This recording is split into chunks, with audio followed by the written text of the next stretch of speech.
Welcome back to me.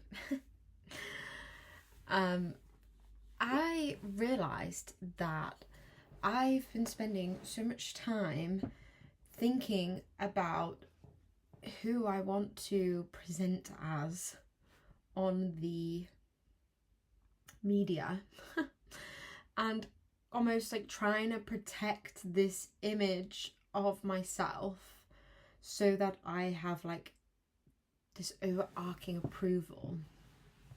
So essentially I want to share with you and people just number one, a vibe and also the knowledge and thoughts and things that I come to from my passions and my career.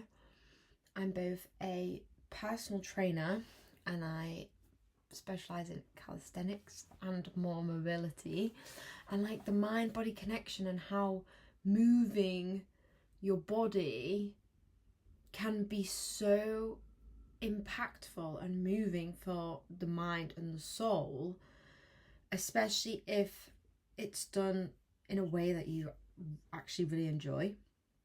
And also I'm training to be a counselor, a therapist. And thirdly, I am somewhat of a mystic. And I can see through the veil, and I have intuitive abilities that I can pick up on certain things. I have like very good pattern recognition, and I'm quite a seer. So I can look at someone and I can see and know a lot about them by seeing them. Or when I say know a lot about them, it's more like an energy signature that I can sense from different kinds of people. And I've been thinking that I like to share this wisdom, and I want to share this wisdom, but feeling that these parts of myself either have to be kept separate or they have to be kind of slightly, what's the word I'm looking for, formulated so that my future career as a therapist like stays appropriate or something. It's a bit ridiculous because I'm still allowed to have a profession and share myself and share who I am. I just ate some food and there's food left in my mouth. Gross. So that is today's topic or thing or whatever, is being who you are without needing to dress it up or without needing to change it or filter. That was the word I'm looking for. Like, filter who you are. Be authentic. And I think that's enough. No, in fact, I know that's enough. Because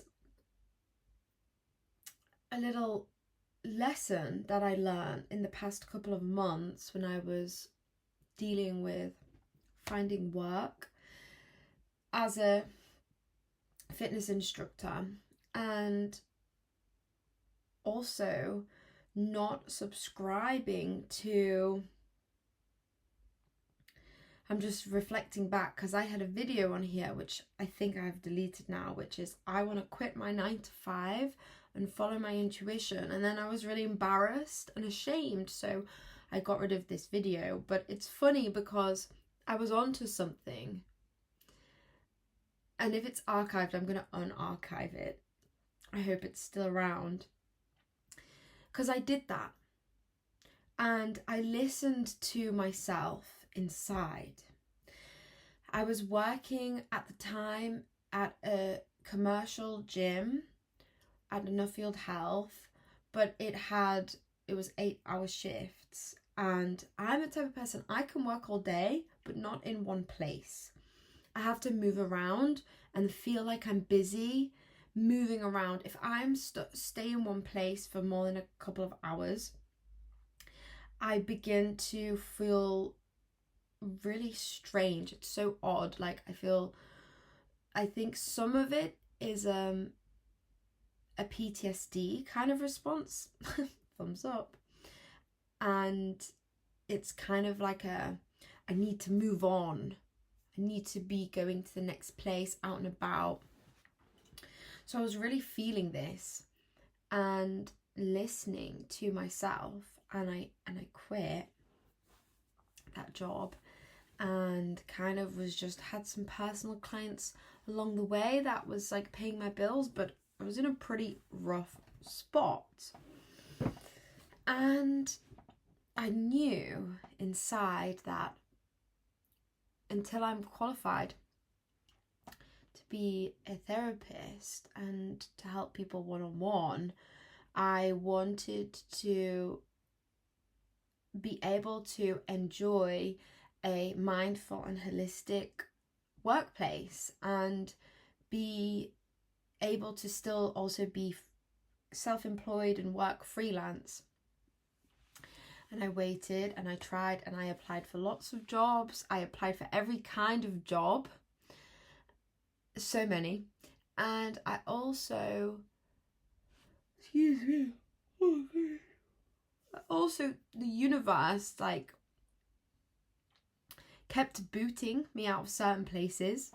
So I worked in 2 cafes whilst I was just to like pay the bills, whilst I was kind of still trying to get something that was more suitable for me. And in the first one, I worked there for a week. It sounds so embarrassing, but I worked there for a week, and I have really bad polycystic ovaries. So when I get my period, like, it is so heavy. It's almost dysfunctional. I get like, sometimes I can get very, what's the word, like psychotic. In my mind, genuinely, I'll get very paranoid. I become very ethereal and not so grounded. So depending on how I navigate that, it affects how it affects my everyday life. So this was happening. I got my period. It was really heavy and I was feeling fucked in the head. So I said to my boss on one of the days I was working there, it was like halfway through the day, and I was like, look, my period, oh God, I'm tired. I was like, my period she's here. And she's here to stay. And when I tell you she gushes, like, there ain't no if, ands, or buts about it. So I was like, I need to go home. And then later on that day, she texted me and she said, I totally understand this health condition. It's not your fault. I know a lot of women suffer with this, but I need someone who's going to be reliable. So please don't come back. So I was kind of like, right, okay, feeling shame because I felt like I'd let her down and I needed this job at the time. And I wanted to do a good job. I wanted to show up, and this health condition was kind of fucking it up for me. And then I felt like I was lying. I had this strong feeling like I'm making it up, even though I have diagnosis, and like it debilitates me when I get such a heavy and prolonged period. Just for reference, I will bleed for like 1 to 2 months non-stop, and it just gets heavier and heavier and heavier and heavier. And then I won't bleed for like 4 to 6 months. So I have a very irregular and odd cycle, which I believe is linked to something spiritual and something to do with my sacral or root chakra. I'm not exactly sure. And it's something I'm trying to work with my body with, and I don't take, again, this is kind of going all over the place. I love it. About being authentic to yourself and listening to your intuition.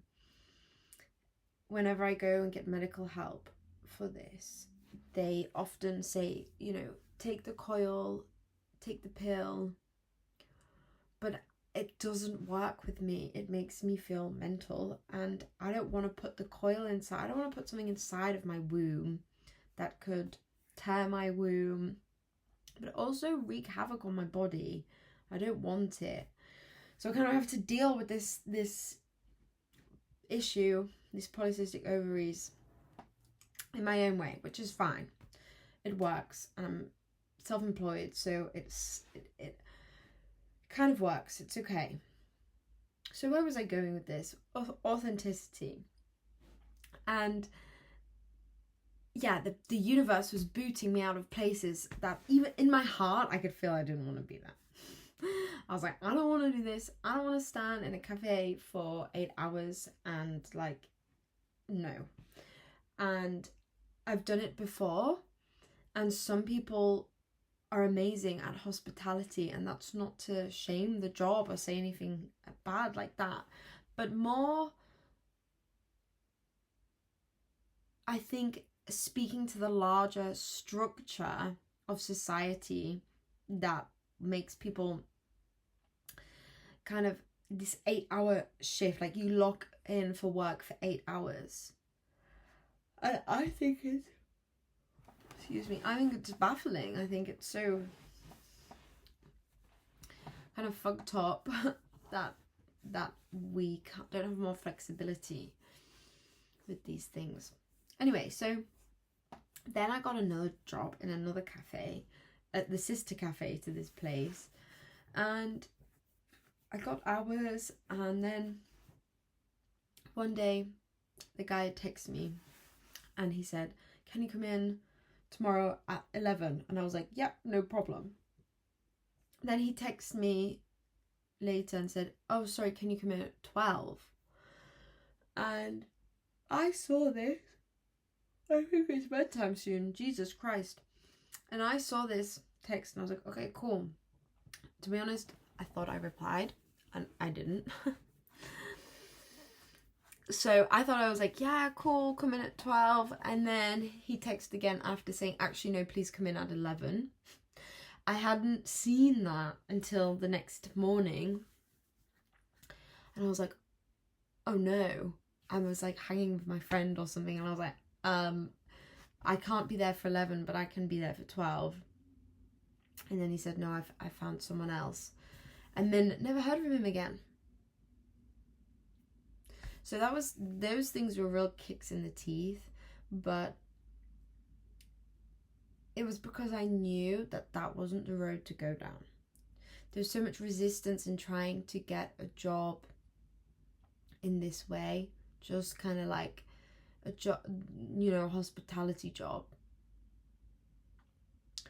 And instead, I had applied for this fitness job, taking over like this contract essentially to work for this woman while she was on maternity leave and run these outdoor fitness classes. And it's safe to say I got the job, so I'm slaying with that. I'm so pleased. And the more, like, when I applied, I kind of applied just like unsure if I was going to get it. It kind of felt a bit too good to be true. And then through the process, I got selected. And now, more and more, she's so lovely. We're so aligned.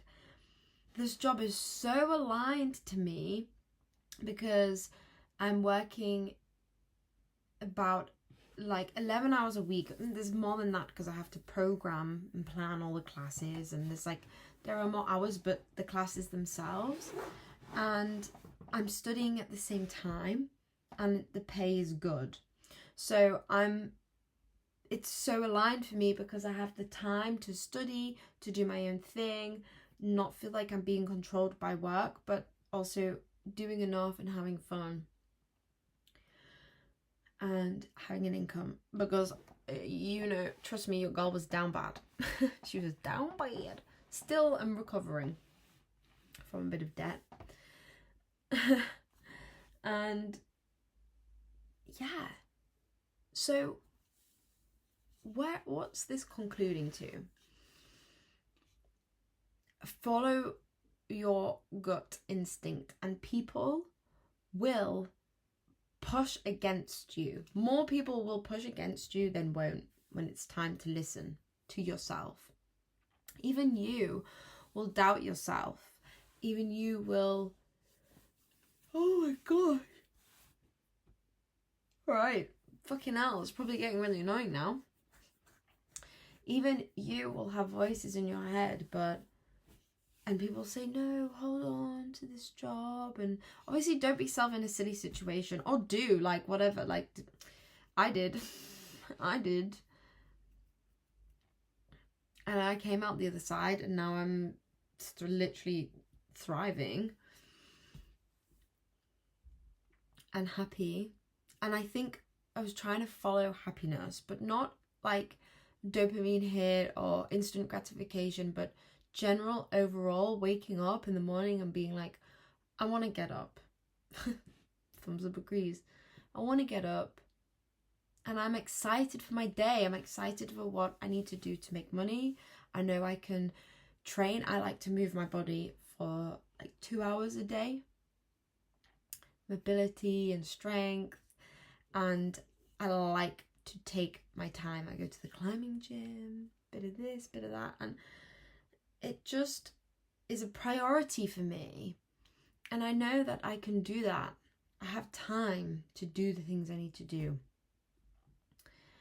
And that makes me feel fulfilled. And that gives me purpose and keeps me going, so I can continue moving towards my healing work. That ultimately is the dream, because I have healing hands. Like, I can do Reiki. That just happened one day, and I want to move in this direction without kind of being I don't want to be like a false light guru, or a false kind of, I don't want to sell a meditation course. I don't want to, like, no. I want to see and test if the more I believe in myself and who I am and what I can do, what are the powers that I can tap into of the universe, and then share that with people, and have people share their thing with me. Dream and spread the love. So thank you for watching today's podcast. Trying to remember what my sign off was. All for one and one for all. Staying slay. Love you. And yeah, be you. Be authentic. There's no one but you. No one else can live your life. Only you. I love you so much. Stay awesome.